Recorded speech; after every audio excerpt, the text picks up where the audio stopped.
శ్రీకూర్మంలో నిలవై ఉన్నటువంటి స్వామివారి యొక్క దేవేర్లు, అలాగే ఇక్కడ కనబడుతున్నటువంటి మత్స్యావతార రూపం.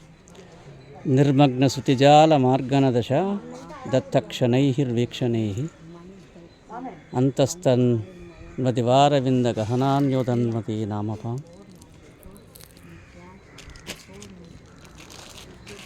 మత్స్యావతారం.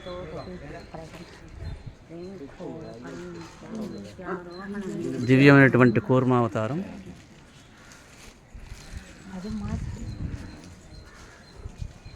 అలాగే వరాహ అవతారం.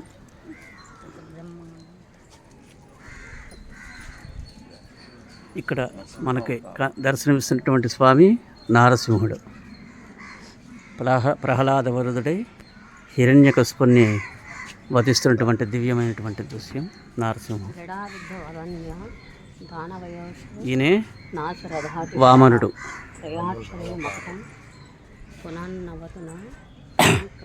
పరమాత్ముడు క్షత్రియ నాశనం చేయటం కోసమై అవతరించినటువంటి అవతారం పరశురామ అవతారం.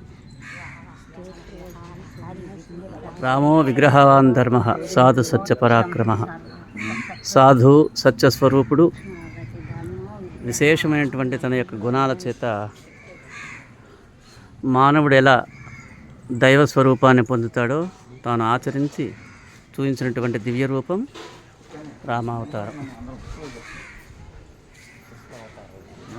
బలరాముడు కృష్ణునికి సోదరునిగా ఉద్భవించి తన యొక్క విభవాన్ని ప్రభవించినటువంటి అవతారం బలరామావతారం.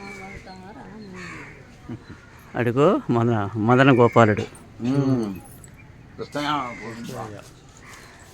జయ సదా సవితృమండల మధ్యవర్తి నారాయణ సరస్వజాసన సన్నివిష్ట కేయూరవాన్ మకరకుండలవాన్ కిరీటీ హరి హిరణ్వయవపు ధృతశంఖచక్ర. స్వామి దివ్య అవతారాలలో విశేషమైనటువంటి అవతారం అదిగో మన మదన గోపాలుడు కృష్ణావతారం. ఆ తర్వాత చివరిగా ఆవిర్భవించేటువంటి దివ్యావతారమే కలికి రూపం. ఇదిగో కలికి అవతార రూపంలో ఇక్కడ మనకి దర్శనమిస్తూ ఉన్నాడు. ఇవన్నీ కూడా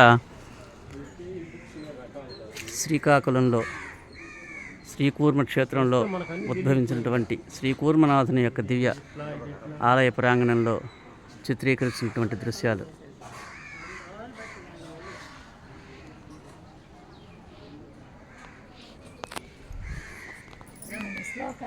మా వరకే మిక్కులు ఉన్నాం. ఇక్కడ ఈ యొక్క దృశ్యాలన్నీ కూడా చిత్రీకరిస్తూ ఉన్నాం.